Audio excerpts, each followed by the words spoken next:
Turabona ko ramudutira mwagenzi muko muradukurikira ni Ange Michel Muhayimana muko muravugana. Ndabaye kaze mwese mu kiganiro cacu cuno munsi, kiganiro niza yuko mutari bake mwari mukirindiriye kandi niza yuko kiza ku kiganiro ciza kiza kubafasha mwese. Rero ndabaye kaze mwese mu nyigisho y'uno munsi, aho twiteze yuko vy'ukuri tuza gufashwa mu nyigisho. Ndahaye kaze abantu mutandukanye muko muraza ku murongo mutumira abandi. Naho no munsi dufise umushitsi w'umutumire Olivier Hakizimana. Mu nyigisho yacu ya mbere twako twiga ku cigwa twise kumenya ico uri muri Kristo, kumenya ico uri muri Kristo. Twiza yuko iyi nyigisho iza kuba inyigisho idufasha gutahura vy'ukuri kugwa Yesu yakoze mu buzima bwacu, ico twabaye muri Kristo Yesu, n'ingene twobaho ubuzima bushasha abwo muri Kristo Yesu, by'ukuri tudahagaze mu mategeko canke mu nguvu zacu. Niza ko mu nyigisho ya mbere by'ukuri ari ikintu mwa mwarakuyemo abashoboye kuyikurikira, ko twarabonye abantu mutwandikira mutubaza ibibazo, abandi mutubwira muti by'ukuri muduhe inyigisho igira kabiri ishobora kudufasha gutahura. Rero nkuko navuze no munsi no munsi w'inyigisho igira kabiri.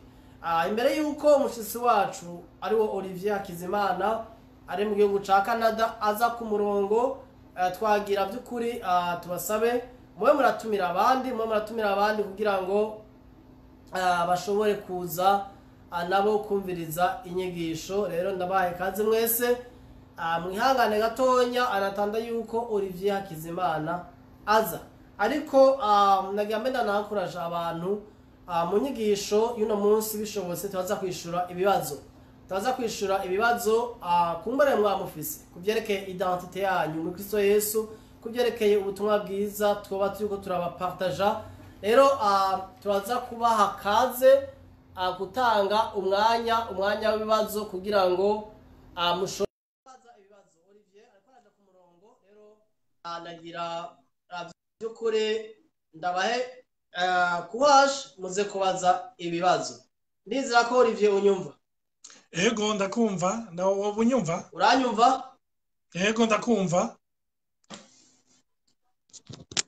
Uranyumva? Ego, wewe uranyumva? Okay, ndakumva. Bwa mbere sinako ndakumva neza, ariko ubu ndakumva. Okay. Umeze gute? Wiriwe gute?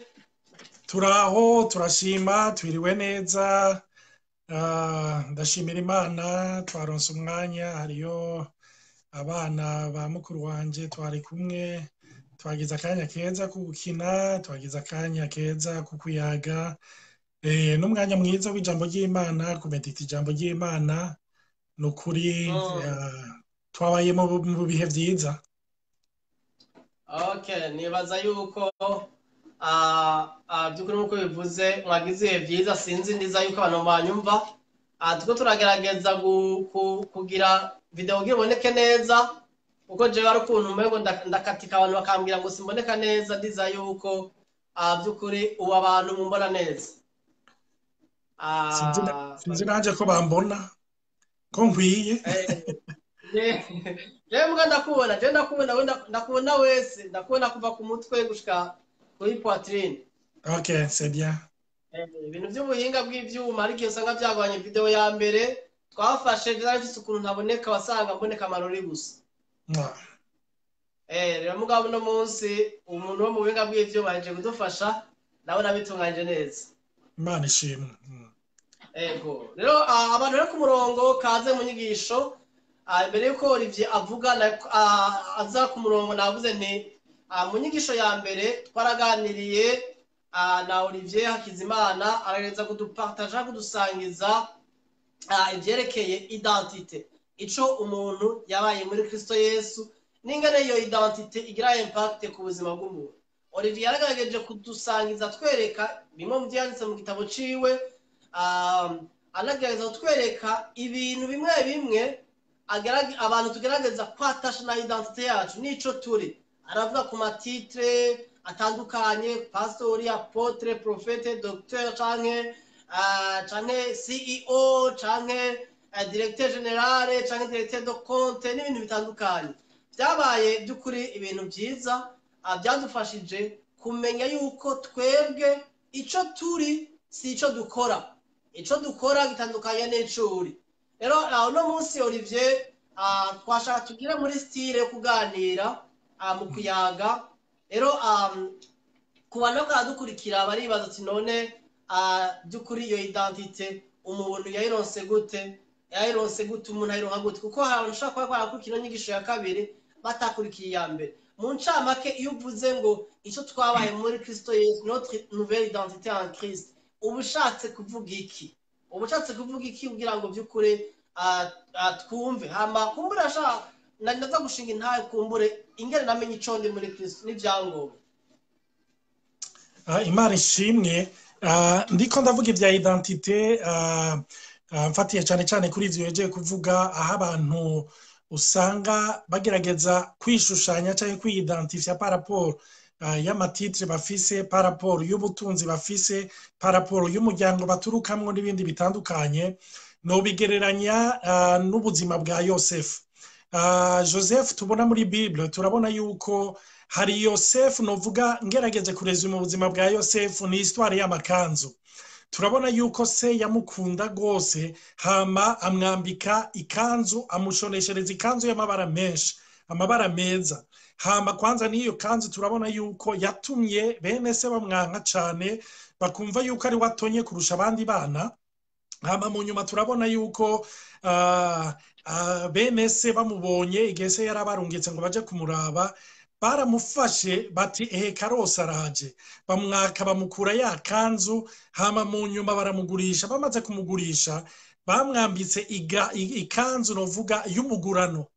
Mu nyuma aragenda mu gihugu ca Egiputa yambara ikanzu y'umuja. Mu nyuma akora kwa Potifari, aba umuja ariko w'umukozi kwa Potifari. Mu nyuma Potifari yabonye faveri muriko amwambika indi kanzu y'umumanager. Niwe ya managinga, niwe yitwararika ibintu byose byo mu nzu ya Potifari. Mu nyuma muka Potifari yaramwifuza, Bibiliya iratubwira yuko yamwambuye n'iyo kanzu. Mu nyuma yambara ikanzu y'umuprisonnier. Hama mu nyuma ikintu cyabaye niki nuko ivyo byose byahindutse, akambara ikanzu ya premier ministre. Ariko turavye muri izo parcours zose ni Yosefu wa wundi batubwira yari ari kumwe n'Imana. Ibisigaye byahindutse nayo makanzu yagiye yambura canke yagiye yambara. Ubuzima bwacu rero abantu baba muri illusion par rapport y'ikanzu bambaye. Harabambaye ikanzu ya manager, harabambaye ikanzu yuko ari umutunzi, yuko afise amatongo, harabambaye ikanzu yuko ngo afise ibikwegana, harabambaye amakanzu y'ibindi bitandukanye, harabambaye amakanzu yuko afise amarinye, afise amataye, harabambaye amakanzu yuko donc numubogara, harabambaye amakanzu atandukanye. Ariko nagomba kukubwira hari uwambaye ikanzu hakaba n'ikanzu. Rero iyo duhuye n'abantu bagerageza kutwidentifia par rapport y'ikanzu twambaye, ariko ntibigera bamenya uwuyambaye. Yosefu aho hose yaciye abantu ntibigeze bamenya uwambaye ikanzu, bagerageje kumudefinisa par rapport y'ico yambaye. Niko abantu bagerageza kudushushanya par rapport y'ico twambaye. Rero iyo tuvuze identité nk'uko ari kurabaza, identité ni par rapport novuga y'uwakuvyaye. Urumva?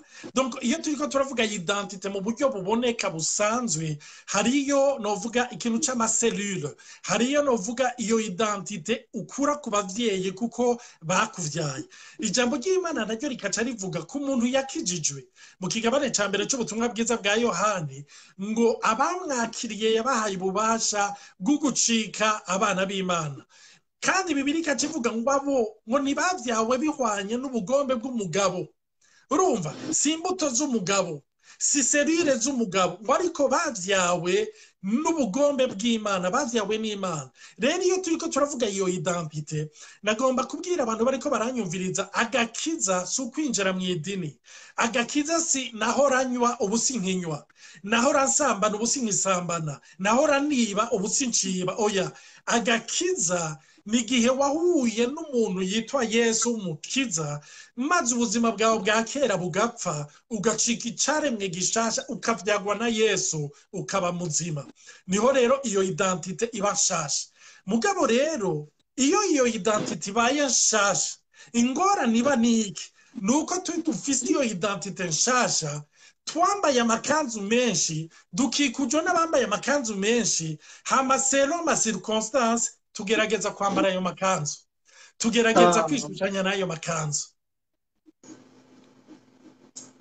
ya bandanya donc tugerageza kwishushanya n'ayo makanzu niho rero uca usanga nocishamo akantu gatoyi niho uca usanga mu gitabo canje naranditse ibintu by'abantu bambara amamaske urumva iyo turiko turavuga kwambara amamaske ni image ugerageza guprojeta iyo image ugerageza kuyiprojeta kubera iki kuko ukeneye kwakirwa ukeneye kwemegwa ukeneye gukundwa nico gituma rero ugiye kuraba iyo image tugerageza kuyiprojeta duprojeta par rapport yaho turi par rapport yabo turi kumwe nico gituma ugiye kuraba nk'abantu babakizwa iyo bahuye usanga harakantu bashirako Yesu ashimwe donc suko bagomba gushima Yesu nécessairement oya ni code atanze ati tuvyumva kumwe nanje ndakijijwe urumva uyu munsi donc abakatolika nabo barafise uko baramukanya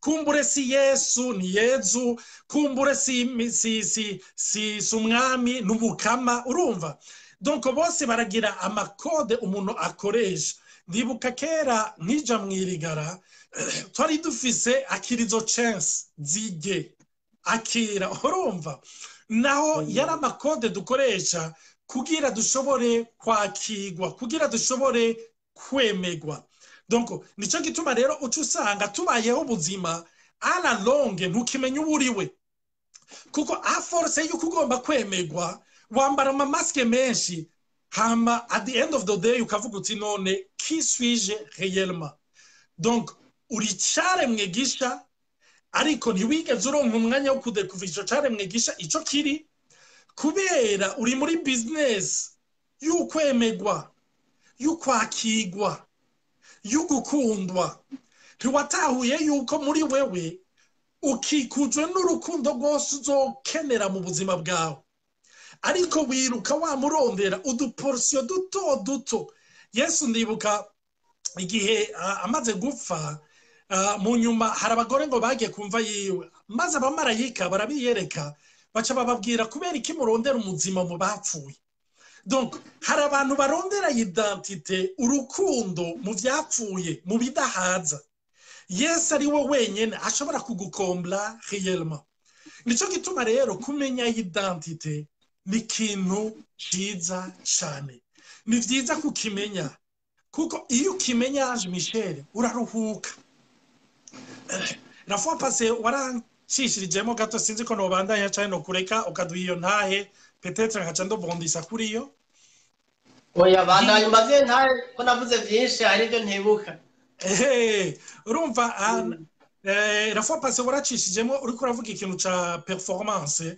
hama ijya yanje ikiracika iyo turiko turavuga performance hari amajambo abiri agarukamwo muri performance hari ibintu bibiri icambere hari action muri performance hari ikintu buri kurakora hama muri performance hari ikintu ca objectif hari intumbero uba ugomba gushikako rero tubaye muri societe ya performance ku buryo niyo abantu bakijijwe usanga birotuva muri iyo monde ya performance donc muri monde ya performance urabona hari ikintu bita abachasseurs de tête nko muri ressources humaines menga n'aba headhunters urumva donc barondera les meilleurs éléments kugira babashire mu buzi bwabo urabona niyo ugiye gupasa interview uridandaza ukidandaza ukavuga ivyo wakoze ibitangaza n'utumiza ku buryo umuntu akumvirije ukwibaza ko ari wowe waremye umuduga waremye isi n'ibiti n'ibintu vyose urumva donc turi muri monde ya performance rero muri iyo monde ya performance ni monde icrea pression iyo monde ya performance ni monde icrea abambere n'abanyuma iyo monde ya performance ni monde icrea amaklase urumva ababishitseko abatsinze hakaba n'abandi rero batsinzwe nabo byananiye rero ikintu kiba niki nuko imisi yose nubo yuko yitwa ko ari uwa mbere poste yiwe ya imisi yose iri yandanje kuko hari abandi bagwana kugira nabo bashobore gushika aho mu ya mbere. Rero Yesu ashitse acaza akoresha discours abandi badakoresha. Avuga ngo sinaje kurondera ababishoboye, sinaje kurondera abari performa, ariko naje kurondera abo byananiye. Nico gituma n'uyu munsi avuga nimuza abarushe n'abaremerewe. Muri ico gihugu bayemo Ange Michel muri Amerika no ngaha muri Canada, abantu benshi bari ku miti y'antidepresseur. Urumva? Bari ku miti excusez, kuko bari muri performance irengeje.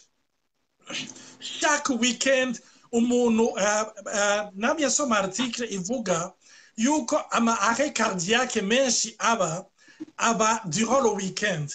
Hama muri etude bagize bavuze yuko abantu benshi bagira ayo ma arrêt cardiaque le weekend kuko abantu bafise ubwoba bwo gusubira ku kazi lendi. Urumva? Lendi barazi yuko ari indi course bagomba basubiremo. Kandi iyo course nimba ari abambere hari abandi babakurako, nimba ari abanyuma bagira basubire bamaramara. Rero malheureusement no mu bana b'Imana Ange Michel iyo competition irimo, iyo competition iyo performance irimo. Donc ku buryo aho nsengera ndazi kategori. Urumva? Rero la chair canke ico Bibiliya yita bambe la chair ico abapsikologe bita l'ego, mu gitabo ndakunda kuvuga no fomwa, mu Kirundi wavuze ngo n'umuntu atari we. Wamwise gute? Jewe w'ikinyoma. Umuntu w'ikinyoma. Iryo ni ryo. Jewe w'ikinyoma. Uwo jewe w'ikinyoma, la chair irakeneye ko amiri en competition. Nico gituma la chair muri yo ifo yuko yamirondera mu competiteur, umu adversaire. Uzorabe Ange Michel mu ma Facebook, mu ma réseaux sociaux. Abantu karaba intambara ziriyo. Ukavuga uti none aba bantu nibiki? Kumenga bama babomana. En fait, abantu bahurira kenshi ku ma réseaux sociaux n'abantu babiri b'ibinyoma bahura bakagerageza kwiexprima pour le compte y'abantu babiri ba vrai batiyize. Reka ico kintu ndagisubiremo. Abantu intambara kenshi babamwo n'abantu babiri b'ibinyoma bagwana mu kibanza c'abantu babiri ba vrai ariko batiyize. Nico gituma rero la chair canke novuga umuntu wa fomwa canke l'ego ikeneye imisi yose kwama yumva ko ari umu adversaire. Nico gituma Ange Michel mwishengero dusengeramwo aho turi canke tubaye twakuriye imisi yose hari abo tubona ko bajya nabi impwemu canke twe turamo impwemu bajya n'abanyamubiri canke bajya barivanga ariko bajya baritandukanije. Donc hama hari mwako ga separation. Urumva mu bihugu tubaye hari abatutsi hari abahutu. Donc canke muri ibi bihugu tubayemwo hari abazungu hari abirabure. Donc la chair l'ego yamigerageza kwisepara kandi yamigerageza kuraba kumva yuko iri superieur ifise ikirusha abandi. Ico rero nico Yesu yaje agerageza atubwira ati uyo n'umuntu wa fo, uyo n'umuntu wa fo. Rero kubera tubaye mw'isi ya performance, tubaye mw'isi, donc no mw'ishengero no mu bana b'Imana abantu bagerageza kwikonekta na les meilleurs, bakunda les meilleurs, baha ibibanza vya mbere les meilleurs.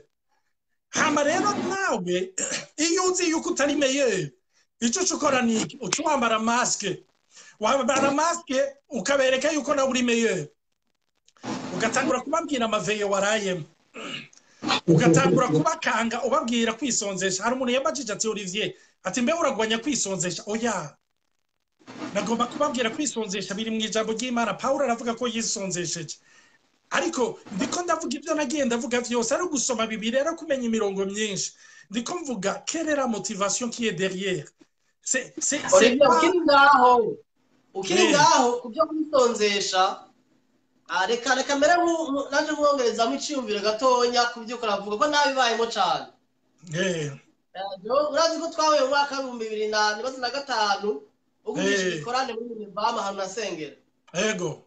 N'umuntu novuga mu kirundi cyiza yajinyitse anyinyiriwe.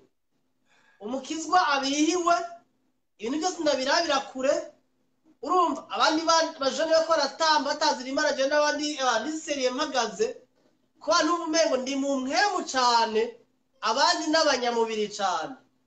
Kuko nari mu ishure rya Bibiliya niko niga theology numva yuko nzi afite identité yanje yari ribaze kuvyo niko ndakora kuri iyo performance uko ravuga. Hakaba n'ibindi byuko nisonzesha cyane nari nsonzesha nkamara iminsi ntajya ntanyo. Utabikora sinumva ko akijijwe. Urumva n'ubumengo somehow je ndi hariya hejuru abanyamerika bavuga ngo on a pedestal ndi kuri hejuru kuri etage abandi ndabaraba bari hariya hasi. Urumva kandi numva yuko Imana ici nkunda cyane inyaccepta gusumba abandi ko aje ndi umwana yitanga mu nzu kwa papa. Ndavuga ubutumwa cyane ndasenga cyane nazo n'abantu kugakiza nabanywa umugi abaki ndasenga cyane ndisonzesha. Urumva ntabyo nakora hano hose ko barigishije mu Imana naba nagiyeyo mwumva yuko ivyo bintu ari byo biza gutuma Imana inkunda cyane kandi ari byo bingiza ibyo birimo identité yanje.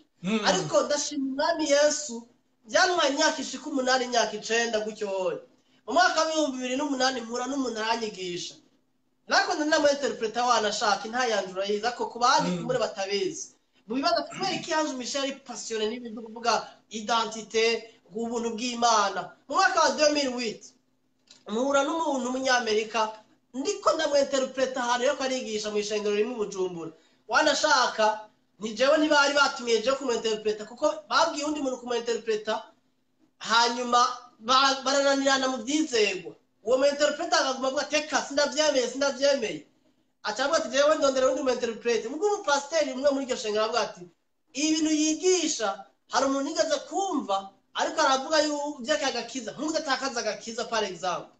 Hanyuma acanuma ko ndagenda angenda ku interpreta ngiye ntushobora kwimagina ibintu Yesu yakoze mu mutima wanje umunsi twamaranye usanga finalement nari umuntu ndemereye kandi ndemerewe kandi hagati yaho narigeze gushika ahantu numva yuko ibyo gukorera Imana byananiye kandi umuntu abajene bose avuga bati uyu mutipe yuzuye mwemu yuzuye amavuta y'Imana usengera abantu abadayimoni akabavamwo mugisha abantu baza gukizwa ari benshi ngishi bikorane mu gihugu cy'u Burundi. Ariko ndagira ahantu numva yuko iby'Imana byananiye kandi bindemereye. Hanyuma ndahamagara umupasiteri twakorana sinshaka kumuvuga izina mugura muzi muradinanye ndamuhamagara ndamubwira nti jewe vraiment ibyo gukorera Imana ndabihevye ndabivuyemo byananiye kuko naguma numva hari ikintu mbuze mu mutima wanje hari ikintu something is missing. Imana ninezerewe siniko ndakorera Imana neza bikwiye ntibindyoheye iby'Imana malgré yuko abantu bambona ariko ndavuga ubutumwa kandi ni passionné n'ibya Yesu. Baca banjana muri restaurant na madamu wiwe n'undi mwene data wundi twakorana n'umujene yari mugenzi wanje banjana muri restaurant bakomanda indya ziryoshe za mbere avuga ati fungura uryoherwe. Mbwa yari faso yo kuvuga turi kumwe turagukunda turagushigikiye. Ndibuka ijambo mwene data w'umujene yavuze ubu n'umugabo nawe afise ishengero Burundi avuga ati anje vuga ubutumwa bwiza mu gihe gikwiye no mu gihe kidakwiye. Kuri parti imwe yarafashije yarambye ati bandanya nta kundi. Mugabo umunsi mu 2009 ukwezi kwa mbere umunsi nahishurirwa ko ndi umugororotsi ko ndi ubugororotsi bw'Imana muri Kristo Yesu atari kubera ibyo nakoze ariko kubera uwo nakiriye muri jewe. Uwo munsi nakira kandi yuko nduwera I'm holy je suis un saint ndumusaint atari kubera ibikorwa byanje ariko kubera Kristo Yesu. Identité yanje nahora ko nabaye umwe na Kristo nicare mwe gishasha mfise ubuzima bwa his my life. Mwene data Olivier n'abandi badukurikira mwene data ibyo bintu bihindura haba revolution mu mutima wanje. Niba ko twatangirata kuri ibyo kuganira kuri ibyo bintu mu mwaka wa 2010 mba ntago birugendo rushasha ama mask nari mfise y'umuntu w'umusenzi wa grave atangura gukoroka amamasike yo guca imanza kritika bigwa hasi rero byukuri ni ikintu gikomeye cyane kuko hari abantu benshi babaye muri ubwo buzima baba bavuga butumwa bigisha eka n'abakristo baremerewe kandi bari muri Kristo kandi Yesu avuga ati nimuza barusha n'abaremerewe ndabaruhure kuko ikora zingata yanje kuko ingata yanje nta mpamvu irimo ntivunamo urumva ariko abantu bakikora imitwaro bambaye amamasike rero numva umutima abantu bwa nti icoma umuntu akora ku kintu nyegisho aremerewe ari muri uwo mugwi aranirwa n'ibikorwa na performance hari n'ababoshwe no gutanga bumva ko batatangiye Imana itabakunda ko ari byo begeshwa rero niyo ni performance nyine rero barugira mbere nk'uterera cyumviro gica kitujana mu kindi kibazo kindi naco nyene gikomeye nakivuze muri témoignage yanje kugira ucerekeye gukorera Imana mbega nigiki gupusa umuntu gukorera Imana cyangwa pusa virus nigiki mbega yo bari ibikorwa yo ari membo sinzi kuri ico kibazo ga Olivier wumva wo ugitahura gute wofasha bakora twumviriza gute hari abantu bavuga ngo Imana ngo yonkubita inkoni ndamaze kubyumva ngo yonyica hariho numvise ngo ntabwo Imana ngo yocinyica ngo ntabwo ubutumwa ngo hanye ngo mupangure kwizosi ryanje ibyo bivuga kwiga Olivier hari umuntu yavuze ngo abakozi baronka umushahara canke salaire canke impera ariko abana baronka iragi heritage ndibuka uri kuvuga ivyo unyibukije umunsi umwe ndibuka ndi Burundi umenga nari maze kuvyara umwana wa mbere ndagera ahantu ndavuga ni Imana ndakeneye imodoka urabona Ange Michel uranzi n'abandi bariko barankurikira baranzi nahora njya kuvuga ubutumwa hirya no hino mugakagera ko ntaha hamwe uri kuravuga ubutumwa utaha uvuga uti bus iransiga taxi n'ibindi hama ndagera ahantu ndavuga ni Imana ndagomba imodoka mugabo mu gusenga kwanje ndavuga ni Mana n'abatagukorera n'abaja kwiba hari abaja kwiba bafise imodoka ndavuga ni none Mana je ndagukorera uranyimye kabisa imodoka ndagusavye imodoka hama ndibuka ico gihe mumbabarire ico gihe ndibuka ndiko ndasenga ikibazo numvise umenga Imana imbagije numva ati Olivier ndafise liste zibiri ndafise liste y'abantu bankorera abankorera n'umutima wose abitanze baratanga n'ubuzima bwabo abantu bashitse aho batanga amaraso yabo nk'abamaritiri n'ibiki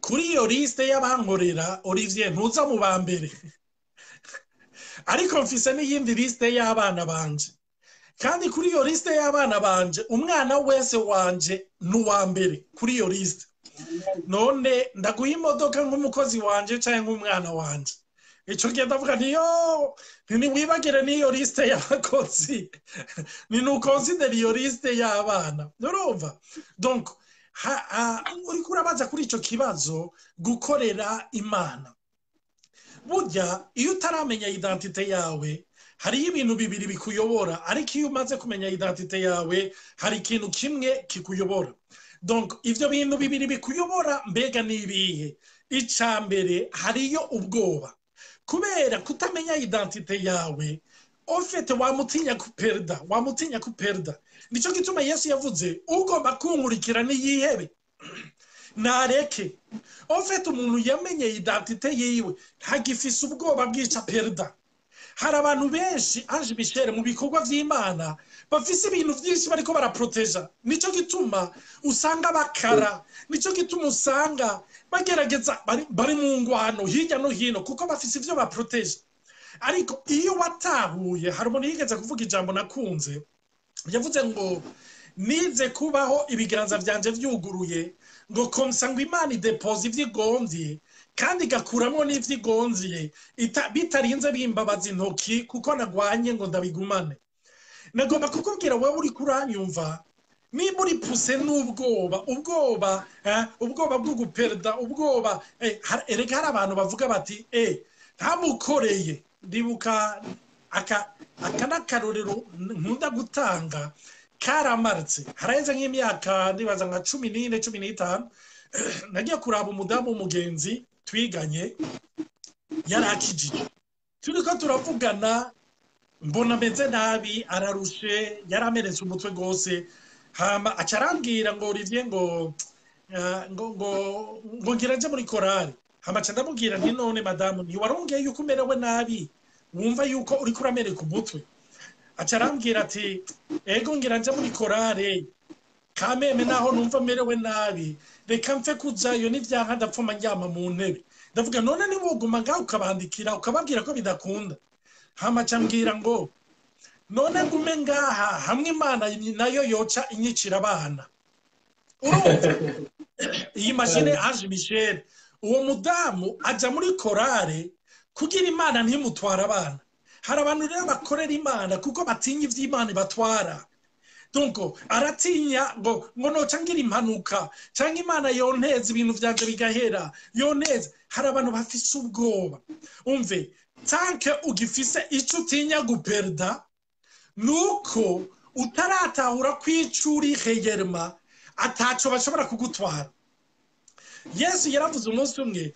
ngo umuntu niyagutwara ishati yawe uramurekera n'ikoti uriko uravyumva vyonye wumva ko ari amajambo menga arasanzwe ariko mwibuke yuko umwambaro burya umwambaro uragaragaza icuri ugiye kuraba nko mu gisoda umwambaro uragaragaza grade uriko ugiye kuraba nk'akazi ukora umwambaro uragaragaza muribuka nk'abadwaniye ba kera mu Burundi baba bafise akayensinye ngaha umenga yaraka bleu na jaune byaragaza grade ariko rero Yesu aravuga niba gutwara ishati barekere n'ikoti yawe kuko ishati si yiguha valeur ariko ni wowe uha valeur iyo shati yawe nagomba kukubwira wowe uri kuranyumva ivyo vyose bigukikuje sivyo biguha valeur wewe niwe uha valeur ivyo vyose bigukikuje hari abantu barushe kuko babayeho baproteja bagerageza gufata bagerageza kugwana ntibakoreko ntibegere reputation yanje titre yanje ishengero ryanje urumva niyo bavuganye n'umukiriso asengeraho pasteur arari imishatsi ishinze ababaye bagira abantu hari umukiriso kubera iki aracari ubiwe ariko Yesu yaravuze ngo intama zanje ziri mu kiganza canje kandi nta numwe ashobora kuzikura mu kiganza canje rero harabakora kubera baripuze n'ubwoba kategori ya kabiri harabakora parce qu'ils veulent devenir donc bari muri ikintu ca envie j'ai envie de devenir ngomba kuba harabariko barakora kuko biteze kuzosubirira Billy Graham ni vyiza kwifuza gukoresha muri rujya rugezo ariko nagomba kukubwira nta wundi Billy Graham azopfa bayeho nta wundi ujya niwe nico Olivier uvuze akantu gakomeye kuri ngaho numvise sinakibagire kavuge araho bifataniye n'ibi bintu tugezeho byo gushaka kuba abastare mu kuba abantu bigisha ijambo ry'Imana kuba abantu bari populaire hari abantu no munsi aba twamotive n'ama likes n'ama comments n'ama views ama view abaye kuri video canke umuntu akumva ko afise aba followers umuriyoni ari hakomeye urumva atari kugira ngo byukuri akoresha Imana yamuhaye ahubwo akeneye kugira honome kugira izina hari aho bisa biri connect navyo kuko n'ikintu nagwanye naco ndashaka kubaka ukivuga ko nagwanye naco pandix itarayize igihe gushikaho Yesu atangura kuminda kuva nje muri Amerika imyaka 5 heze adukuri Yesu yakoze ibintu byinshi umutima wanje kimwe muri ivyo nico nagiye gutahura nza gusanga hari ibintu dukora atari kubera icubaro c'Imana ari ngiye twege abantu batubone baratwemera ndashaka kugira ni video live atari kugira ngo fashe umubiri wa Kristo ari kugira ngo mboneke nemego wabuze n'ikindi kintu c'abantu usanga bariko baraharira badebata navyo ni ibintu ahora nkora ngaha kuri Facebook ugaharira ukadebata ugasanga kandi ukumva umuntu mwana wumva uko urakorera Imana ako nza gusanga c'était la chair ni kamere uko Paul arabwira abantu ngo mwirinde ibihari ayita imigani y'abakecuru iza kuzana ubwango n'ishavu n'ibindi byo ni ibintu ça fait partie ibintu byo babifatiye n'ico kintu kuravuga byerekeye devenir kuba guhinduka cyane en fait ico ca devenir au fait gihwanye na illusion identitaire ivuga ngo sinkwiye.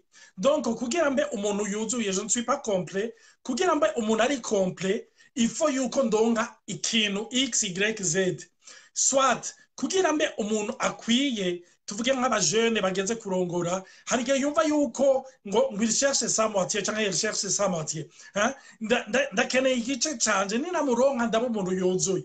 Mugabo iyo bahuriye mu nzu bahura ari ibice bibiri, none ninde atangura kuzuza uwundi? Mbega n'umugabo atangura kuzura cyangwa n'umugore atangura kuzura? Ni uco usanga umwe wese yikwegerako, hama abantu bakaca bavuga ngo yo ngo narinze ngo nahuye n'umuntu yavuye ku Mana, ngo nigitega ahubwo ngo ujya muntu ngo nibara. Urumva kubera iki? Kuko ntiyatahuye yuko yagiye muri mariage ari umuntu ari complet, ntiyatahuye ko yari umugore yagiye muri mariage ari umuntu ari complete. Nta wundi ukeneye kugira ngo akuzuze. Ijambo ry'Imana yavuga mu Bikorosa ikigabane cya 2 umurongo w'10, bavuga ngo vous avez tout pleinement en lui. Paulo nawe ariko arandikira umenga yarabikora yino, ariko aravuga ngo numvise ngo bamwe bavuga ngo ndi wa Apollo, ubundi ngo ndi wa Cephas, ubundi ngo ndi wa ati ntimuzi yuko tout est à vous. Urumva? Donc hari abantu rero bumva yuko bari incomplet, ni nka bijya vya publicité.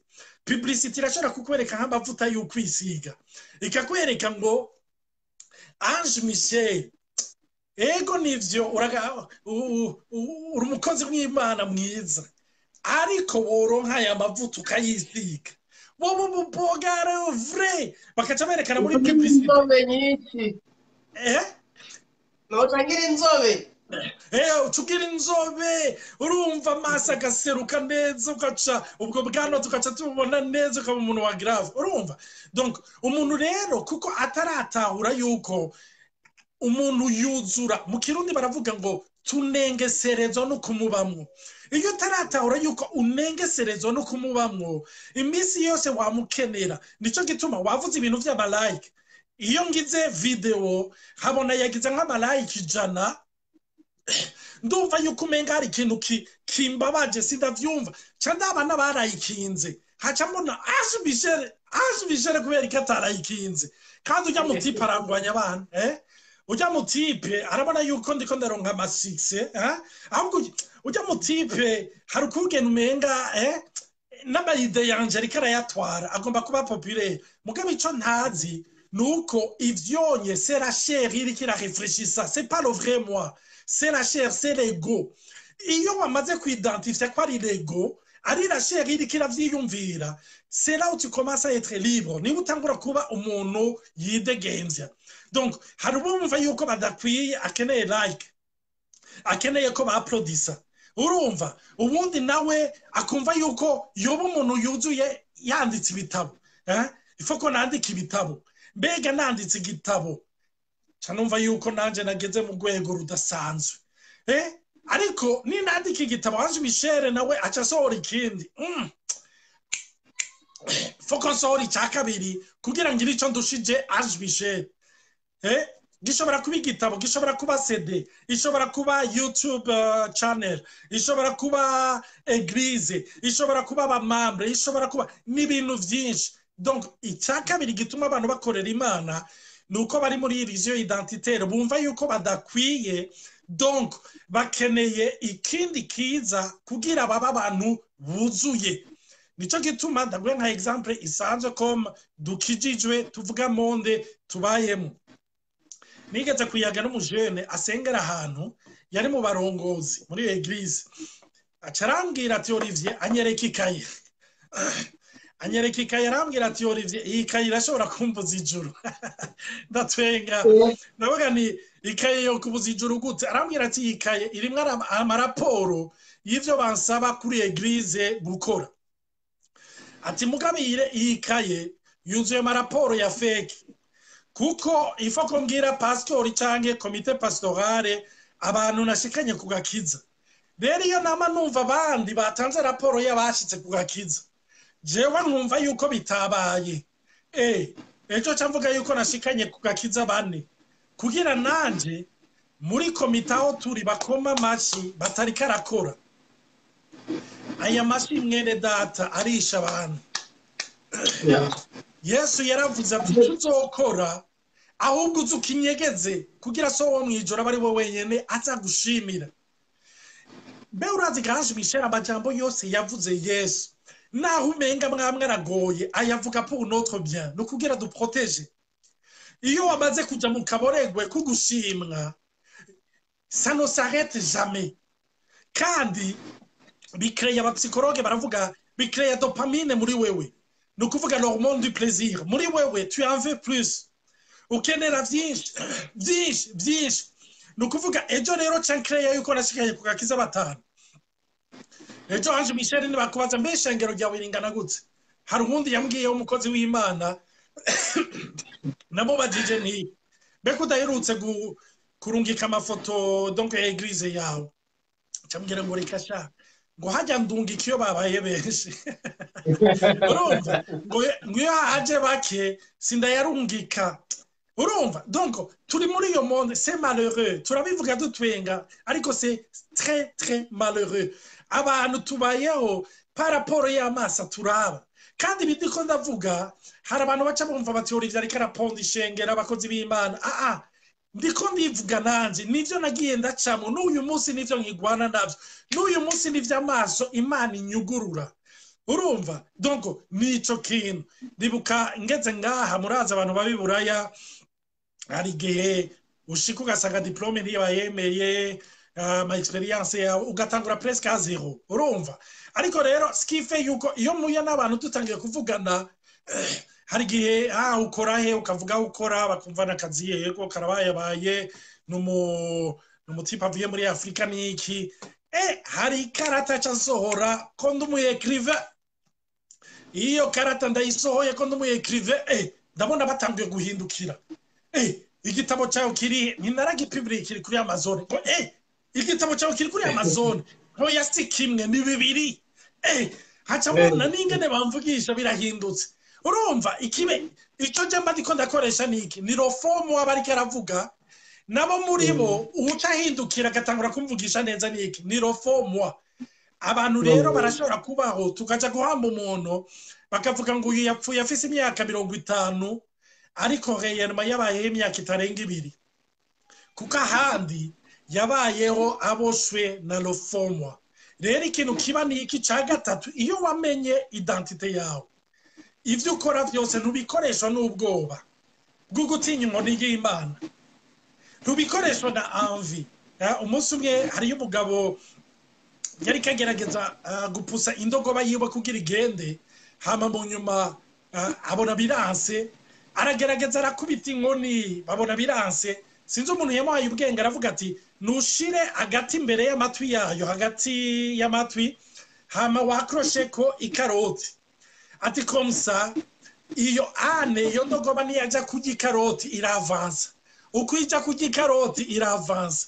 Rero hari abakristu ubuzima bwabo niyo karoti iri imbere bakeneye kuba ejo ba generale prophète internationale, ejo bakeneye kuba barurangiranwa nkuko navuze, ejo bakeneye kugira aba 1 million de followers, bakeneye niyo karoti. Ariko ikigoye nuko iyo ndogoba izoshikira iyo karoti yarahwereye. Hama mu nyuma nibashikira iyo 1 million de vues eglise y'abantu 1000 niki bicara ahantu Yesu ababwira ati none mwumva uyu munsi ubuzima bwanyu buruta ubwava yuko muhashika uvuga utoya. Ange Michel akantu kanyuma nagomba kuvuga kuri ico kintu. Imisi yose yo mvuganye n'abantu bakambwira bati je nama nibuka umunezero nagize nk'ikizo je sinzi yo wagiye ikintu Imana yamishuriye paraporasa imbere yuko dukizwa twagerageje mu nkomezi zacu, twagerageje mu bikorwa vyacu kubaho dushika ahantu tugira umunezero, gushika aho twemeza abantu, aho dukundwa, aho tuba accepte. Ariko biranga mugabo munsi dukizwa c'était la première fois twikuye kamaso tuyashira ku mwana w'Imana. Umunsi tuyashize kuri Yesu pwa yose yari turiko ikira tuvako tucu tugira umunezero, tucu tugira amahoro. uwo munsi niho rero twagize ubugingo. Yesu aba muri twebwe, dutahura ko ataco turi andehori yiwe, dutahura ko ari we buzima. Mugabo apre dusubira kugwa muri ya piège, turiga ijambo ry'Imana, turaba aba expert, dutangura kwizera, dutangura gushira ukwizera mu kwizera kwacu, dushira ukwizera mu bikorwa vyacu, dushira ukwizera mu accomplissement yacu, tuyakura kuri Yesu maze turaruha. Nico gituma dusomye muri Apocalypse 3 umenga ni verset 21 baravuga ngo abwira umenga ni shengero rya Laodice, arabwira ngo voici je me tiens à la porte et je frappe. Ikibazo nibaza, none iryo shengero Yesu yari mu mutima agaruka ku muryango gute? N'uyu munsi aracatubwira nk'ishengero, voici je me tiens à la porte. Uravye rirya shengero ryirata ibikorwa vyayo, byavuga ngo riratunze. Yesu ati nimugure kuri jewe ndabaha umuti utuma mubona, nimuze kuri jewe ndabaha inzahabu muba abatunzi vy'ukuri. Vous n'êtes rien sans Jésus. Nico kintu nagomba kubabwira. Amen. Ya amen amen. Aho ivyo z'amajambo meza aryoshe cane. Ari kintu uvuze ku byerekeye umuntu agikizwa, urukundo abafise, umunezero w'ibintu vy'Imana abafise, irya passion uba wumva ufise udashaka gusobanura. Hama umuntu akagera ahantu agaca atangura kwigishwa ibintu akora kwe gukora n'ingene ashaka gutakaza icari ico yahawe, kuko abakristo benshi bari paharize n'inyigisho zitarizo zitababwira Kristo nico babaye muri Kristo Yesu n'ingene bo muri Kristo. Muri make n'inyigisho zikubwira ati wewe wenyene urashoboye kugira ushikira Imana, ariko umuntu hatahura ko by'ukuri Imana yaje muri Kristo kugira ngo idutore muri Kristo Yesu, iduha ubuzima bushasha bwotuma twinezerererwa kandi tukanayinezereza. Rero nkaje naciye muri iyo periode uvuze apama undavye ngo nayivuze ndumuntu uko navuga ubutumwa, ariko ndagira ahantu hangura kwihigwa mugabo ariko ndigisha ndegura ibikorane ngirisha amaseminaire muga ndemerewe kandi ndushe kandi naniwe kandi mbona none ko ndiko ndigisha abantu mengo siziko ndishikira abantu ibihumbi. Umutwe wanje wavuze Billy Graham yari wa muntu nemera cyane, abavuga ni ntegerezo kuzuza stade nka Billy Graham, I have to n'umutwe mugabo gushuka no munsi sinuzuza ingano na ekare ya stade. Kubera iki? Jewe sindi Billy Graham, sindiko nahamagarirwa no kubawe, jewe ndi jewe. Amen. Aje mishende mfite personality yanje kandi Imana ikorera muri jewe muri personality yanje. Uko yandemye uko ndi nigishaka nkora, sindiko ndarondera kwemegwa. Wavuze ikintu gikomeye cyane bamwe y'amatu nabayemwo cyo kuvuga ngo mbe gushikira abantu bangahe, ufise abantu bangahe mu ishengero. Abantu no yita obsession, induka obsession kuri twebwe tuba dushaka ngo abantu, kandi abantu tukanabubaha kora abantu babakurikira. Ariwo nabwiye ni hari amadini ngaho hanze afise abamambre nka Emilia plus bagadakurikira Kristo. None bajya twebeme tubita ko bafise amavuta y'Imana bari we no, bariko barigisha ibintu bindi atari Kristo. Nza gusanga Yesu imyaka yamaze akumburi ibi byofasha abantu b'abarongozi abigisha pastori n'abandi kugira baruhuke mu mwami. Imana ikuzaniye abo batanu bigishe ubabwire ubutumwa bwiza baruhukire muri Kristo, kuko Yesu yatanguye afise amamasa mukurikira. Yagaburira abantu 5,000 10,000 bari nyuma yiwe, mugabo sibo yatakoye fo, yarafise abantu 12 bagendana, ariko aradisciplininga, ariko arigisha, akababwira umutima w'Imana, akabereka iby'ubwami bw'Imana, akabereka n'abasengera abantu. Urabona ariko arabature abantu 12 nabo nyene yabanje kubakura mu bantu 70, yarafise 70 hamaragabanya agira 12. Uwundi munsi akora igitangaza aheje acababwira ngo unywa amaraso yanje akarya n'umubiri wanje uwo no afise ubuzima budashira. Abantu bamukurikiye kubw'imikate n'amafi baca batangura ngo ati uyu mugabo twarababwiye ko ari ngo daimoni arasara. Twebwe abanyisirayeli abana ba Aburahamu twonywa amaraso yiwe please tukarya n'inyama ziwe, mugende akavuga amaraso n'umubiri byiwe bisaza mu buryo bw'umubiri. Baca bose ngo baca baragenda, ariko aca arahindukira abaza abigishwa be 12 babandi bazima atarabaza ati mbega mweho murindira iki ko mutagiye Petero ngo ahishurirwa na mpemu yera aravuga ati twokuvako tukaja he twarumvise amajambo y'ubugingo Imana ishimwe cyane Amen. Petero vuga nabi ako kantu uvuze harige mbona niyumvire abandi mu kibanza ca Yesu mbega je ndari gukora iki je ndibaza yuko ndari kubwira bajya abantu bamvuyeko naca ndabahamagara kumbure nari kubandikira makete canke nkaba urumva nkaca ndababwira garuka nimwanyumvise nimwumvise ivyo ari vyo erega ivyo nagovye gusigura nibi ariko Yesu ivyo celui qui voudra sauver sa vie la perdra. Mbega ubwo buzima avuga nubuye ntiyari karavuga ubuzima atanga bw'Imana ariko yari kavuga ubwo buzima bwa fake bw'ikinyoma atari bwo nico gituma le faux moi ira ahantu igerageza gupromotinga le faux moi nyene hari abantu babayeho bama bijustifia nagomba kubwira umuntu ariko aranyumviriza umviriza mwene data harageze ko hagarika kwama wijustifia hari abantu uja kwijustifia ko ukaba bahaye izindi argument zo kuguponda kuko imisi yose nagomba kukubwira iyo utahuye icuri utahura yuko uri intouchable Amen. Hari akarorero dukunda gutanga nk'ubu mfise inoti ya tuvuge ijana ry'amadolari iryo jana ry'amadolari nshobora kuricirako iryo noti ry'amadolari ijana nshobora kurihonyora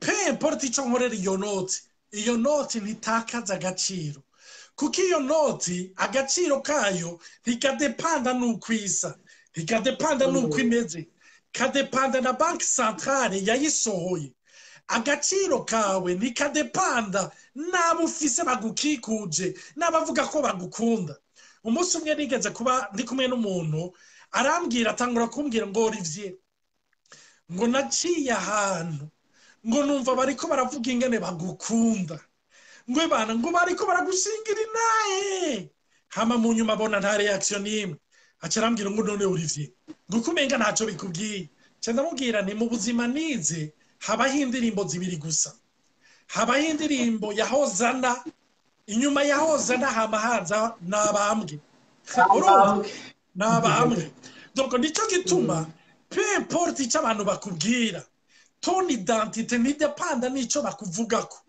uyu munsi abavuga uraduhezagera uri gitangaze nibo bazovuga ejo bati yaravangiwe ujya ari mwisi cyangwa ujya yivanga n'ibindi urumva donc nico gituma celui qui voudra sauver sa vie umve baho uri libre baho utahura kwicuri uri muri Kristo Yesu hagarika kwidefanda ukudefanda arahari hagarika kwipromotinga ugupromotinga arahari ijambo ry'Imana rivuga ndi bagenza buri ngo l'élévation ne vient ni de l'Orient ni de l'Occident mais l'élévation vient de l'Éternel hari abantu ivyo bama bakora bariko baragerageza kwipromotinga baragerageza kwiduza umve ndazi yuko mu buto wawe uri kurabona ngo naka oya sindiko ndavuga naka ndiko mvuga wewe ndiko mvuga jewe biroroshe kubona uwundi ariko nagomba kubabwira ubuzima bw'ubukristo buroroshe ariko iyo utanguye kuba muri bataille atari gwawe zo kwipromoting ariko aje bishera kandi uvuze karanyoye cyane aho Yesu yabwiye abantu abwira abigisho biyo abandi bamaze kugenda ati namwe nimukurikira abantu ati mwako mutagiye urumva Yesu yarazi ya jambo yavuze nta wuzi wanje atari data muzanye nico gituma nagomba kukubwira nawe abo uzogwana ngo wizaneko uzogwana kugira ubakipinge uzogwana kugira ntibakuvego ariko abo data azokuzanira nta nguvu uzokoresha kugira ubagumane nta nguvu uzokoresha aho niho rero usanga mu buzima tubayeho ari mwishengero cyangwa ari mwisi cyangwa muri famille tubayeho ubuzima bwa manipulation umuntu kagerageza kumura manipula kubera iki utinya kwa kuvako nimba hari n'ikintu uwo mubwira cyo kugira yikosore cyangwa ikintu uwo mufashamwo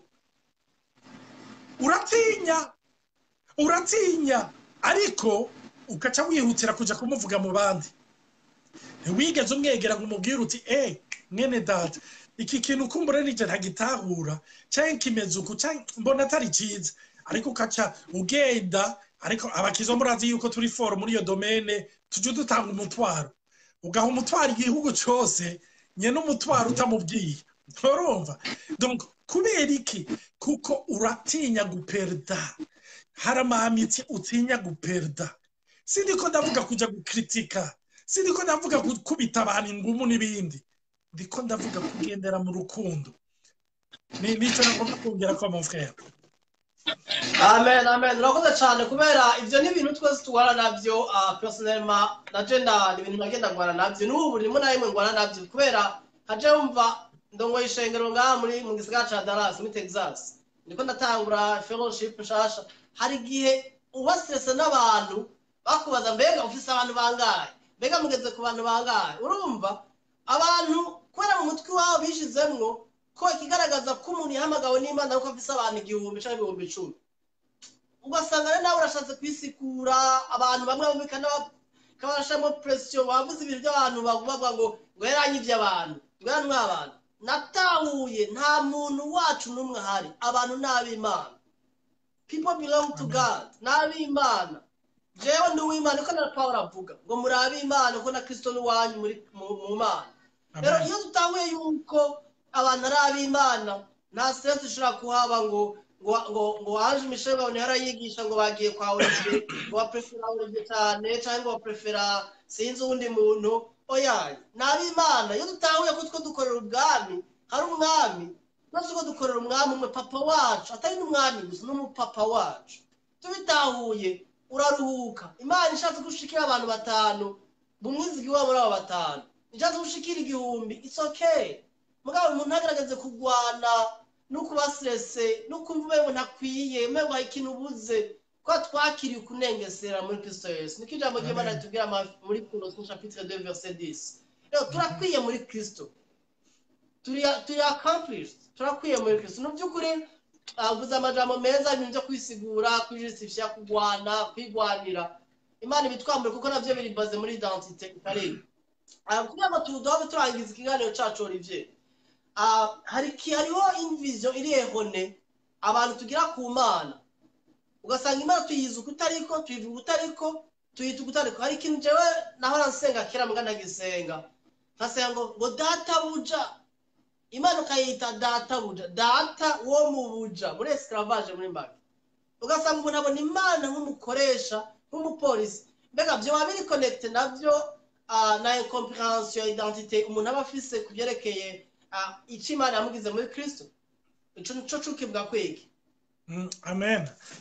Uvuze ikintu gikomeye cyane Bibiliya haraho ujya Paulo ariko aravuga rimwe asa n'uwiyita ko ari umuja wa Kristo urumva nopa yuko yasubiye kuba umuja ariko yatahuye kuko abo yandikira yari abantu batahura terme y'umu esclave urumva donc terme y'umu esclave mu gihe cyabo yari umuntu atagifise novuga droit nimwe yari umuntu ataciye yapartena kuri maître wiwe rero Paulo yagikoresheje iconye abariko aravuga sinciye apartena nduwa Yesu kuko Yesu mu nyuma abwira abigisho biwe arababwira ati ubu muri abagenzi ntimukira baja ntimukira baja ntimukira abakozi ntimukira ba esclave banje ariko muri abagenzi hariyo position Imana yadushizemwo yukuba abana b'Imana yukuba abakunzi bayo yukuba abaraganwa na Kristo harababivuga muri ubwo buryo peut-être muri iyo pensée ya Paulo sinzi ariko nagomba kuvuga yuko uyu munsi yari position yagushizemwo igihe nariko ndamedita kuco Imana iri mbega Imana iri niki ku buzima bwawe burya ugiye kuraba abantu bose mw'isi barizera Imana n'abito bate baravuga yuko hari ibintu vy'ama energie barizera yuko hari ibintu vy'ama force kumbure scientifique atari spirituelle niki ariko Yesu niwe wenyene yaje avuga ati uwo mwita Imana ico mwita igiforce ico giteye ubwoba n'umuvyeyi nimwasenga muze muvuge muti papa chéri, papa daddy, urumva? Donc rero Yesu ntabwo ari iyo mana y'iterabwoba, ari cyo kintu giteye ubwoba. Mugabo rafa pase ndiko ndamedita ko nasanze nta muntu wa mbere barungikira demande d'explication nk'Imana. Ariko mu bisanzwe muri entreprise niyo barungikira umukozi demande d'explication. Mana kubera iki wabiretse biraba? Mana kubera iki wemeye ndaca muri ibi? Mbega vision yawe ufise niye ku Mana? Rero de par religion identitaire twariko turavuga, abantu kubera kutamenya ico bari bumva yuko Imana ni ikintu kiraho canke n'umuntu araho canke niyo Mana iraho kugira ivyo babuze ibibahe. Nico gituma abantu uyu munsi uravye Grange Michel aba faux prophète bafise succès itagira uko ingana, kuko babereka connexion y'iyo Mana igira ibahe kugira ngo babe complet. Donc nico kintu baguma bakurikira kuko bumva yuko Imana kuri bo niyo baguette magique canke nibage muri Aladdin muri lampe ya Aladdin bega bacita gute, nibage muri Aladdin nagatabo k'abana ka histoire bahora bavugana n'amafilme menshi yagize aho bavuga donc bariko barakoresha lampe yarafise n'itara yari yatoye yiri magique uko yifrose ko hariyo novuga ikintu casoka kikaca cezosa amaveu yawe ico wifuje kikaca kiyakora lo génie ndabonye unyandikiye Imana igumugisha Claude. Donc lo génie akaca soka maze veu yose ico wifuza cose akaca accomplisse. Donc nuko rero abantu babona Imana nka génie ya lampe ya Aladdin ya yindi bavuga kugira ya accomplisse. Hariyo video ndiko ndategura mu minsi mike nzoyisohora mvuga ngo ibintu bitanu Yesu ataje gukora, ariko kimwe nagomba kuvuga nuko Yesu ntiyaje kugira ngo ashitse indoto zacu. Yesu yaje gushitsa ubugombe bwa data, yaje gushitsa indoto n'umugamba gufiseko. Rero abantu kuko bataratahura yuko banengeserezo no kumubamwo bamba bakeneye homme de Dieu, donne-moi une parole. En fait, je ne suis pas complet, j'ai besoin d'une parole kugira ngo mbe umuntu ari complet. Nico gituma rero Imana tuguba tuyibaza kubera ko utabikoze. Mana ijambo ryawe riravuga, none kubera iki utabikoze? Ariko iyo utahuye ko ari umuvyeyi Ange Michel kuva uvyara mbega ujya mwana wawe hari igihe araguha amahera, hari igihe arakubwira ngo uje kumugurira amapampers amakusha, hari igihe arakubwira ngo uyu munsi umpindurire. No oya navyibwira jewe ko ndamukunda kandi mbona ibyo akeneye muri no sezo. Amen. Ico kuva ndagitahuye ga mwene data natahuye Imana nk'umuvyeyi. Iyo ndayisaba ni nk'iyo ndiko ndikonfya ku muvyeyi wanje. Ibisigaye ntahura yuko nengeserezo no kumubamo, maze nkatahura yuko vyose bifataniriza hamwe kunzanira ineza. Hari ikintu nagomba kuvuga gatoyi nk'umunota umwe canke ibiri kiriko kirahindura ubuzima bwanje, urugo rwacu, famiye yacu, ikintu cyo gushima Imana muri vyose. Kuko natahuye yuko ndi umuntu wa mbere arushe kubera nama nidodomba. Nama nidodomba naho nakagendeye, ndidodomba kuko munda numva ibintu biriko biraduga, ndidodomba umugongo, ndidodomba akazi, ndidodomba wantebeje, ndidodomba igitoro kigira gere mu muduga, maze Imana iranyugura amaso nsanga ubuzima bwanje ni ukwidodomba. Kandi uko kwidodomba kose ndakwerekeza kwande kwa Mana, kuri iyo Mana nyene. Kubera iki wabiretse biraba? Kubera ko utanyavertishije? Ndaciye ku gitanda, inorira kubise ku gitanda nkajyama hasi. Hamwe mvuga ni Mana kubera ko wemeye ivyo bintu. Tubaye muri ubwo buzima.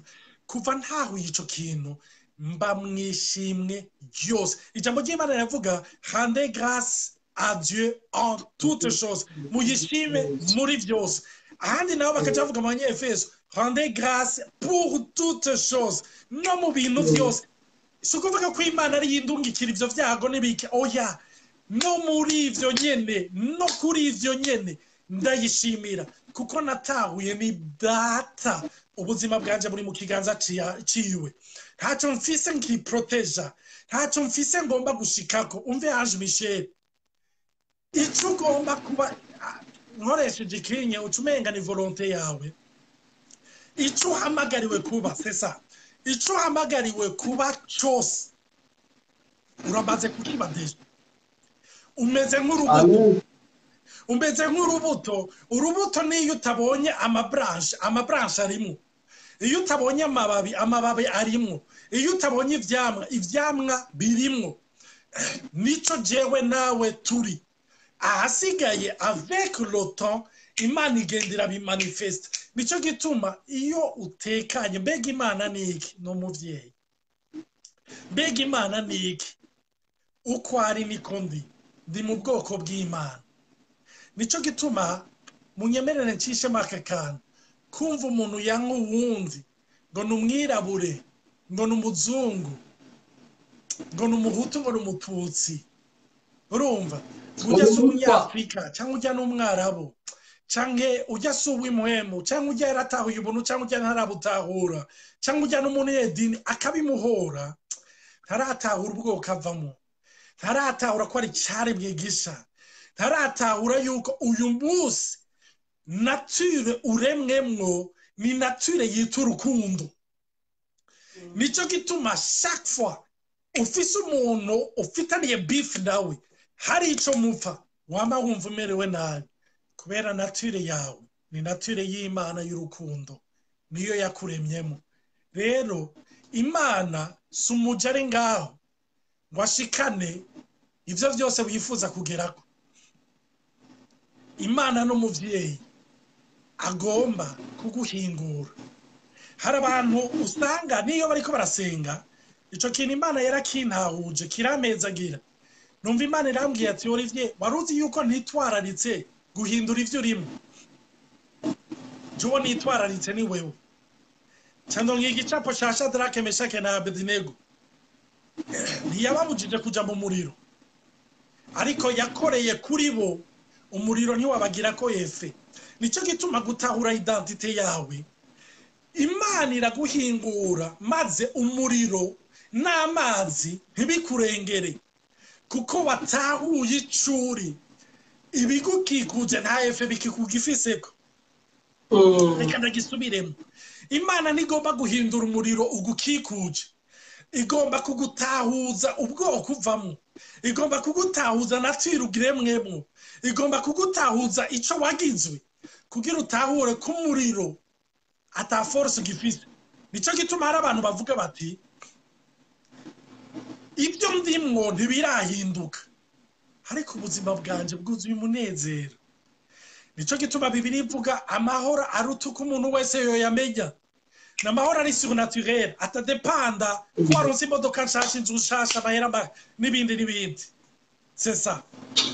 Amen amen ubuze amajambo meza cyane baza ko umuntu akora gukurikira muri no nyigisho by'ukuri aho ari hose etayo barimwo yumva ko by'ukuri ari umwana mu nzu kwa papa hari ikintu kindi uriko navuga cyagumye gituna mu mutwe wanje kumbure biva n'ama experience anje personnel canke abantu nagenda ahura nabo mu rugendo kuko umuntu yigishije mu y'Imana mu mwanya kumviriza abantu kuganira nabo hari abantu usanga barabaye mu buzima batazi papa wabo kuko umuvuga ngo Imana ngo ni papa n'umuvyeyi hari abantu batazi papa wabo kuri identité bango père inconnu abo barahari usanga tubazi canke ariko adukurikira yoba ari muri izo kategori abandi nabo gasanga barakuranye na papa wabo mugaba bafata nawe baraba byo bita mukindi guturubika hari kategori yindi base babihakanye amuza ati papa ni naka ko bari mubwiye mugaka mwiyaka navuga ati wone umwana wanje canke babafashe ku nguvu gasanga ni umwana w'umukobwa papa we yagaramufata ku nguvu ari n'amaka usanga abantu bagendana mu mutima banyegeje ku buryo bumva identité yabo yarabaye affecté umengo bari abanyamerika bakoresheje ijambo bari uri deri uri sale akaba umengo umuntu ari impure kandi yarakiriye Kristo umwana w'Imana ari busy mu by'Imana mugabo banyumva umengo ari umuntu acafuye umuntu atabereye kubyo no gusenga usanga je ndafise na experience y'abantu nagenda aganira nabo adashobora kuvuga Imana ngo ayite abape ngo data avuga mana hama mwaganira ukamubaza ukaza ngo baradusararize agaca ahubwira ibibazo ibintu yahuye nabyo abo bantu bobo umva wafasha gute wabwira ni gute bova muri ako gasho barimwo bakaba free bakidegembya ijambo ry'Imana nigeze kurivuga mu butumwa bwiza bwa Yohani kigabane ca 12 Bibiliya iravuga ngo abamwakiriye bose yabahaye ububasha yabahaye l'autorité légale yo gucika abana b'Imana abo ntibavyawe n'umugabo canke no kongera ko n'umugore ntibavyawe mu buryo naturel ariko bavyawe mu buryo bw'impwemu rero gutahura nanje ndi muri iyo kategori papa wanje yari umuntu ari strict yari umuntu akaragose nukuri twakuze turi abana dutinye cyane papa ndibuka atashe twaca tubwirana tukaca tuvugana umumaritiri ifare ko dushwazise umumaritiri hagati yacu agumaho kuko papa je yabonye amatara muri salo ifare yuko agira uwemera uwo munsi akaba sacrifice kugira abandi biruke kuryama nabo bagume ngaho donc twabaye muri ubwo buzima dutinya papa ndibuka umunsi umwe ndiko ndasenga ndiko ndavuga ni data ariko mwumva dijene kuvuga data umunsi umwe numva ndayoboye kubandanya mvuga data nariko ndasenga ndimo nanashizemo indirimbo ndiko ndatazira vuga data narabikoze nk'ikintu 10 minota irenga 15 ariko chaque fois mvuga data ariko ndira uwo munsi umenga habaye deliverance haruguruka ndatahura ko mfise data ankunda data adatinyitse nka data nari mfise mu mubiri numva ndemewe umve nagomba kukubwira we waciye muri ivyo ni ibintu bibabaza simfise n'ico novuga kuko hari amakategori y'ivyo wahuye navyo je tutahuye navyo ariko nagomba kukubwira wowe uri kuranyumviriza iyo Mana tuvuga si bitito ni Imana ishobora guhura nawe ikakwemeza ni Imana mushobora guhura ikakugumbira ni Imana mushobora guhura ikakuzuza ubwiza ni Imana ishobora kukuzuza ikakudelivra izo souvenir zose wabayemo kuko iyo ukijijwe Bibiliya tubwira ngo ibya kera biba biheze byose bicitse bishasha ariko ibya kera nibiye ni muri dimension spirituelle c'est ton esprit ariko ton âme umushaha wawe irimo ensemble y'ivyo novuga amapense vyiyumviro ibigumbagumba n'ibindi ivyo ntibikizwa ivyo bihamagawe kuba renouvelé biciye mu ijambo ry'Imana na presence ya Saint Esprit mu buzima bwawe nico gituma rero wewe uri kuranyumviriza nagomba kukubwira ntiwishushanye gusa na so wo mu buryo bw'umubiri hariyo so ufise ndagutumirira kumubwira uti data namaze imyaka numva bavuga ngo uri papa ariko kuri jewe n'iryo jambo ryevuka ikintu kintera ubwoba ikintu campamuye ndagusavye nyihishurira unyereke kuri data nunyumvishe benefice yuko ba papa ico bisigura ndagusavye nshobotse arashobora kubikora mu buzima bwawe nanje yarabinkoreye amen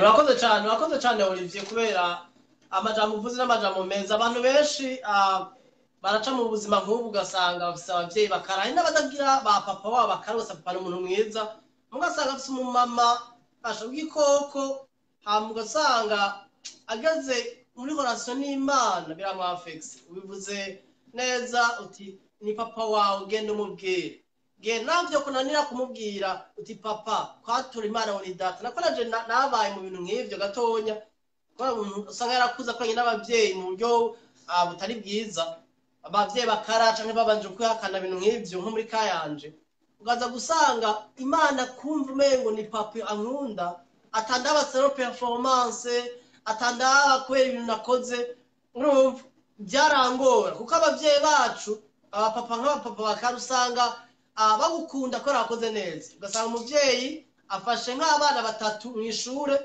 umwe yakoze neza mu ishure bari mu wa mbere mu wa mbere agacamo agashimwe, abandi bose izo vacances bakaziheza rero bakoropa rero bakubura rero sinzi abaja gusenya rero baja gusenya so ugasanga birakreya ikintu ca performance mu mutima w'umuntu. Rero by'ukuri merci beaucoup, urakoze ku majambo tubwiye, muri mego twabwiza ngako twovuga byinshi, dufise byinshi byo kuvuga, ariko nagira mbwira abantu ko baradukurikira mu nyigisho igira gatatu kumbure niya bikenewe of course.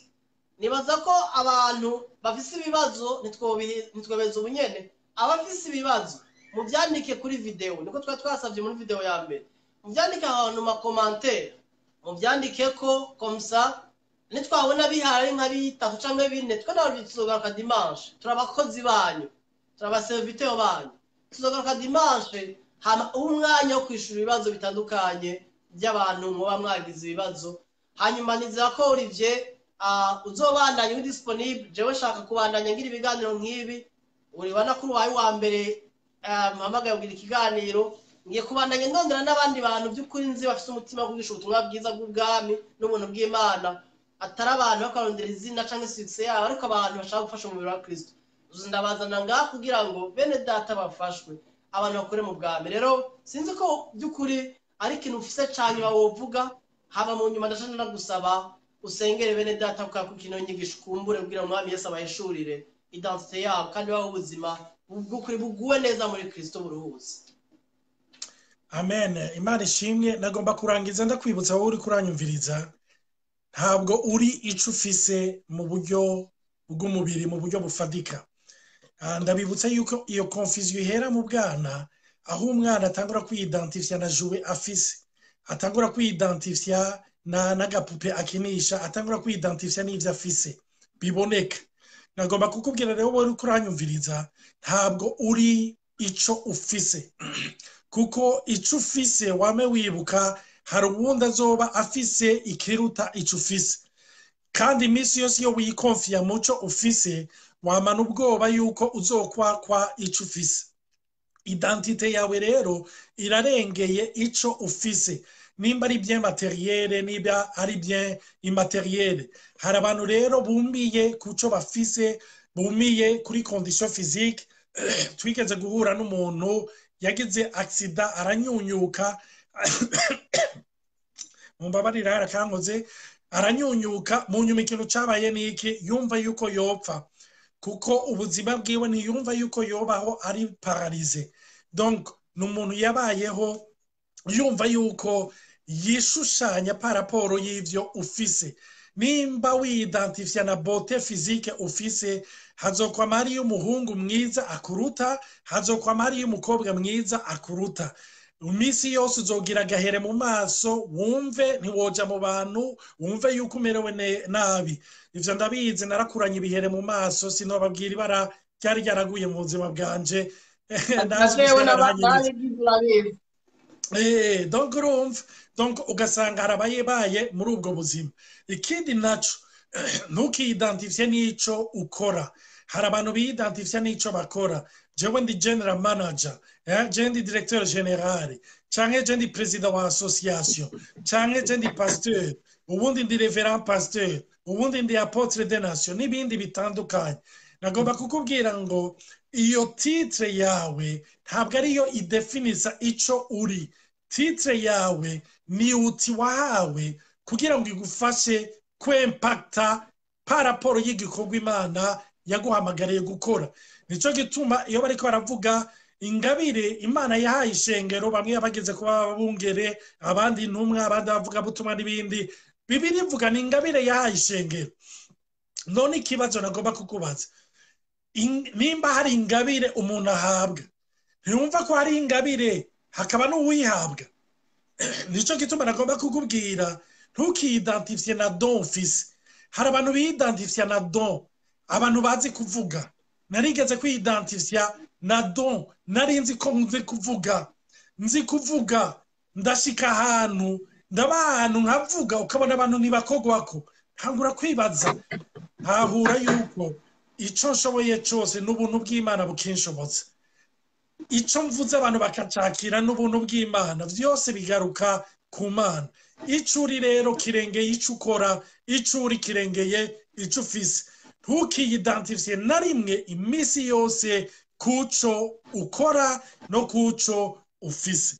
Imana ishimwe cyane. Ico ni wagitahura nukuri kizogufasha. Icanyuma nagomba kuvuga sa nuri kararizima. Imisi yose lego niyo iri mu ntambara. Yamiri mu ntambara ntibankunda, ntibanshigikira, ntibanyumva, ntibagomba kumfasha, barangwanya, aba bantu baramponda, aba bana. Donc imisi yose iri ya moi et ya l'autre.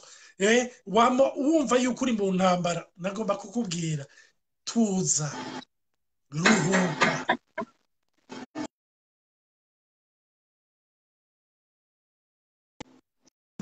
Azioza k'amaso, uri imbonero ry'ijisho ryiwe, akwitayeho, uri mu kiganza ciwe. Umve, bashake bahaguruke, bagira ibikorane vyo kukuvuga. Uri nka $100, uruta $100. $100 ntiba affecte n'ico bayivugako.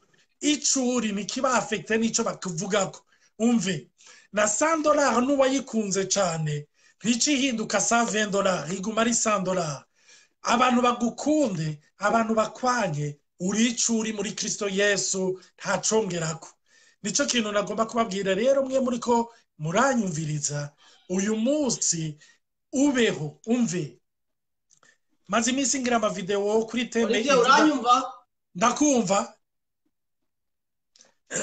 Nico kituma nagomba kukubwira. Umve, Yesu yaje kugira ngo intamba ziwe zibeho, kandi zibeho mu buzima bwagutse, une vie abondante. Umve, baho mon frère, ma sœur, baho. Hagarika yo makode, hagarika izo ntambara ziri mu mutu wawe. Bibiliya ivuga oh reste mes frères et mes sœurs, que tout ce qui est juste, tout ce qui est pur, tout ce qui est vrai, tout ce qui est réel soit l'objet de vos pensées. Hagarika izo dossier. Ico kintu kumbure nzokivuga ko hanyuma Ange Michel bugiye turiko turavuga no fomwa ihagaze mu vyiyumviro. Tugahura na Ange Michel akambwira ijambo, iryo jambo nkabandanya ndaritreta, iryo jambo nkarikinamwo filme d'horreur canke ikacika filme ya action, iyo nkayikinika ama episode, nkayikinika ama saison adahera. Ijambo bakubwiye muri 2002 n'uyu munsi uracari developa. Urarushe.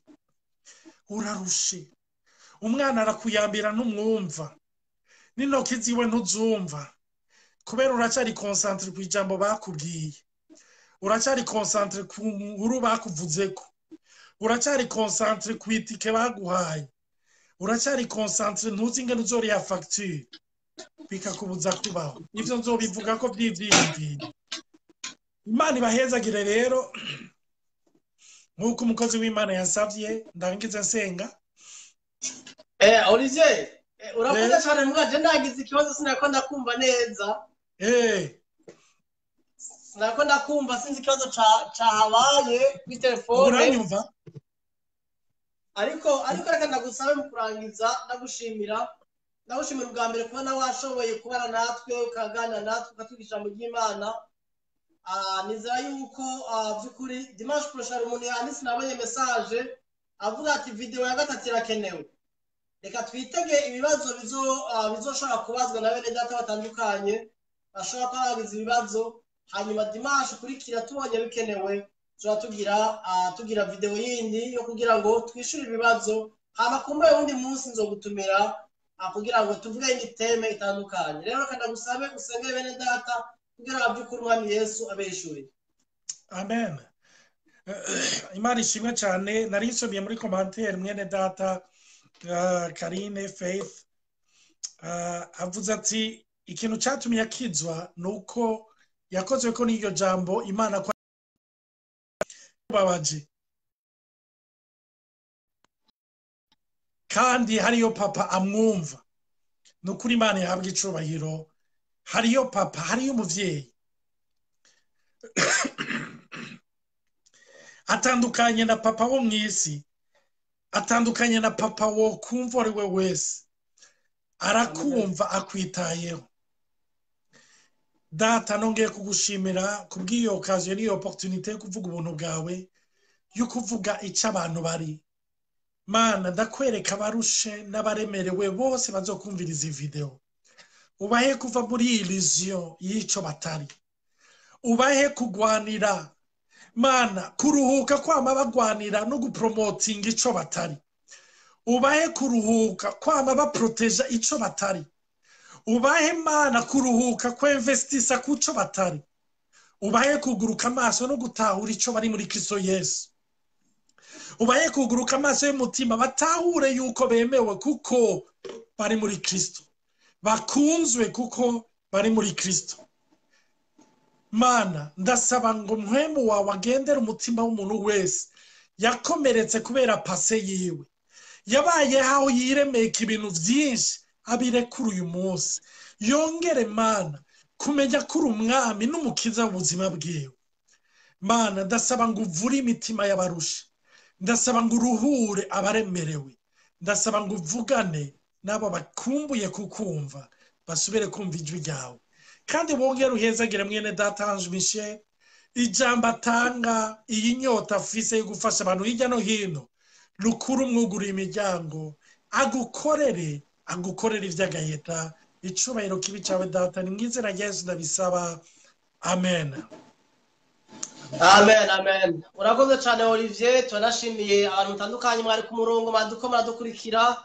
Nkuko nawe ndayivuga, iyi video tuzoshira kuri chaîne ya YouTube.